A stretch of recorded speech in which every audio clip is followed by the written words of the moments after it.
Sa video na ito ay ibabahagi ko sa inyo ang 10 sintomas ng pagbubuntis. Simulan natin ito pagkatapos ng intro.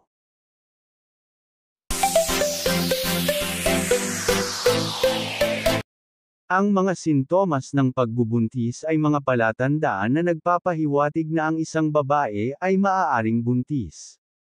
Maaaring mapansin ng mga buntis na babae ang mga sintomas ng pagbubuntis sa loob ng unang 1 hanggang 2 linggo pagkatapos mawala ng regla, kabilang ang malambot na suso, light spotting, pagkapagod, at morning sickness. Kadalasan, ang mga pagtaas ng antas ng mga hormone sa pagbubuntis ay nagdudulot ng mga sintomas na ito, na maaaring sinamahan ng iba pang mga sintomas tulad ng pagtaas ng paglabas ng vaginal, pasulpot-sulpot na pagkrampang, madalas na pag-ihi, pagdurugo, at pagbabago ng mood. Ang mga sintomas ng pagbubuntis ay naiiba sa bawat tao. Ang ilan ay maaaring makaranas ng matinding morning sickness, habang ang iba ay maaaring makaranas ng walang pisikal na pagbabago, na magreresulta sa isang misteryosong pagbubuntis. Ang mga indibidwal na nakakaranas ng mga sintomas na nauugnay sa pagbubuntis ay dapat na agad na pumunta ng doktor para sa paghahanda sa pagbubuntis at pangangalaga sa prenatal upang matiyak ang isang ligtas na pagbubuntis at tulong sa paghahanda para sa isang bagong papel sa buhay bilang isang bagong ina. Ang mga nakakaranas ng mga sintomas ng pagbubuntis ay maaaring mapansin ang mga sumusunod na sintomas ng pagbubuntis. Una, pagkawala ng regla. Ang pagkawala ng regla ay kadalasang unang senyales ng posibleng pagbubuntis. Gayunpaman, ang ilang mga kababaihan ay nakakaranas ng kaunting pagdurugo sa oras ng kanilang inaasahang regla. Pangalawa, morning sickness. Ang morning sickness ay isang kondisyon na nakakaapekto sa higit sa kalahati ng lahat ng mga buntis na kababaihan. Kasama sa mga sintomas ang pagduduwal at pagsusuka, at pagkawala ng gana. Maraming kababaihan na may morning sickness ay hindi lamang nakakakuha ng mga sintomas sa umaga ngunit nakakaranas ng mga ito sa buong araw. Karaniwang nagsisimula ang morning sickness sa ika-4 hanggang ika-6 na linggo ng pagbubuntis at maaaring umabot sa ika-12 linggo. Bagaman maaari itong magpatuloy ng mas matagal o bumalik sa humigit kumulang 32 na linggo. Pangatlo, mga pagbabago sa dibdib. Sa panahon ng pagbubuntis, ang mga suso ay nagiging mas buo, namamaga at malambot. Ang mga pagbabagong ito ay katulad ng mga maaaring napansin mo sa ilang araw bago ang iyong regla. Sa panahon ng pagbubuntis, ang balat sa paligid ng utong ay nagiging mas madilim at ang mga ugat sa dibdib ay nagiging mas maliwanag. Pang-apat, pagkapagod. Ang labis na pagkapagod ay karaniwan sa maagang pagbubuntis. Ito ay malamang na sanhi ng napakalaking pagtaas sa sex hormone progesterone.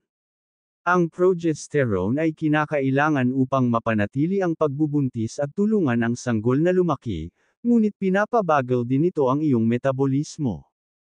Subukang matulog o magpahinga kapag kaya mo sa maagang yugtong ito. Ang iyong mga antas ng enerhiya ay malamang na tumaas muli sa paligid ng ika-4 na buwan ng pagbubuntis kapag ang inunan ay matatag na. Ang pagkapagod sa panahon ng pagbubuntis ay maaari ding sanhi ng anemia, na kadalasang sanhi ng kakulangan sa iron. Ang pagkain ng mga pagkaing mayaman sa iron ay mahalaga sa pag-iwas sa iron deficiency anemia sa panahon ng pagbubuntis. Panglima, madalas na pag-ihi. Ang pagbubuntis ay nagdudulot ng pagtaas sa mga antas ng likido sa katawan at higit na kahusayan sa bato. Ang namamagang matris ay dumidiin din sa pantog. Bilang resulta, ang karamihan sa mga kababaihan ay nagsisimulang makaranas ng mas madalas na pag-ihi sa loob ng unang ilang linggo ng pagbubuntis. Pang-anim, pag-iwas sa pagkain at pagbabago ng gana. Ang pag-ayaw sa pagkain ay isang hindi pagkagusto at kung minsan ay isang negatibong pisikal na reaksyon sa pag-amoy o pagkakita ng ilang pagkain o inumin. Ang mga pag-iwas sa pagkain ay karaniwan sa pagbubuntis sa unang trimester at kahit na higit pa, at sanhi ng hormone na estrogen. Ang mga karaniwang pag-iwas sa pagkain sa pagbubuntis ay maaaring kabilang ang karne, tsaa, kape, itlog, gatas, sibuyas, bawang at maanghang na pagkain. Minsan, ang mga pag-iwas ay maaaring magdulot ng metal na lasa sa bibig, kahit na wala kang kinakain. Gayun din, ang mga hormone ay maaaring maging sanhi ng mga pagbabago sa gana pagkawala ng gana o pagnanasa para sa mga partikular na pagkain. Ang pagkawala ng gana ay karaniwang nangyayari dahil sa pagduduwal at pagsusuka. Kung ito ang kaso, mas mainam na manatili sa dryer, mga blender na pagkain tulad ng crackers o isang inihurnong dibdib ng manok. Ang pagnanasa sa pagkain ay isang biglaang pagnanais para sa isang partikular na pagkain o hindi pagkain. Ang pagnanasa ay normal at karaniwan sa pagbubuntis. Minsan ang mga ito ay maaaring para sa kombinasyon ng mga pagkain, o mga pagkain na hindi mo nagustuhan bago ang pagbubuntis. Pang-7, mood swings. Maaari kang magsimulang makaranas ng mood swings katulad ng nararamdaman mo sa mga araw bago ang iyong normal na regla. Ang mga hindi nakokontrol na pagbabagong ito sa iyong mga emosyon ay nangyayari dahil sa mga pagbabago sa iyong mga hormone, lalo na sa unang trimester kapag ang mga antas ng estrogen at progesterone ay nagbago ng husto. Pang-8, sakit ng ulo. Ang pananakit ng ulo ay bahagi ng buhay. May kasama silang sipon at allergy. Ang mga ito ay may kasamang stress o pagkapagod, o kapag binawasan mo ang caffeine upang makatulong na ihanda ang iyong katawan para sa pagbubuntis. Ngunit maaari rin silang sumama sa pagbubuntis. Maaaring mangyari ang pananakit ng ulo dahil sa pagtaas ng dami ng dugo at mga pagbabago sa hormonal na nangyayari sa maagang pagbubuntis. Maaari ring sumakit ang iyong ulo kung ikaw ay na-dehydrate bilang resulta ng pagduduwal. Pang-9, pagsisikip ng ilong. Maraming tao ang nabigla nang malaman na ang nasal congestion ay maaaring sintomas ng pagbubuntis. Maaari kang magtaka kung may dala ka o ang iyong mga allergy ay kumikilos. Ang mucous membrane sa ilong ay apektado din ng mga hormone at tumaas na daloy ng dugo sa iyong katawan. Maaari itong maging sanhi ng pamamaga ng mga daluyan ng dugo, na nagreresulta sa pagsisikip at kahit pagbahing. Pang-10, sakit sa ibabang bahagi ng tiyan o cramping. Habang ang mga pulikat at pananakit sa ibabang bahagi ng tiyan ay maaaring magpahiwatig ng darating na regla, maaari rin itong maging tanda ng pagtatanim ng itlog.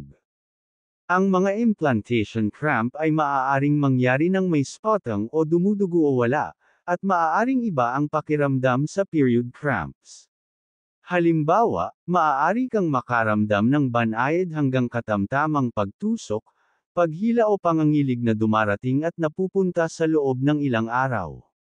Ngunit ang mga menstrual cramp ay kadalasang nararamdaman na parang tumitibok o mapurol na pananakit, at karaniwang nagsisimula ng isang araw o dalawa bago ang iyong regla.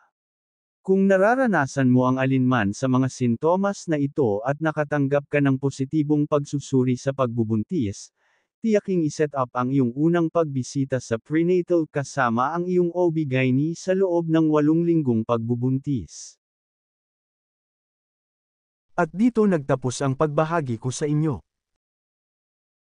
Kung nagustuhan nyo ang video na ito, pakipindot ng like, subscribe button at notification bell para updated kayo sa mga bago kong video. Maraming salamat sa panunood at hanggang sa muli.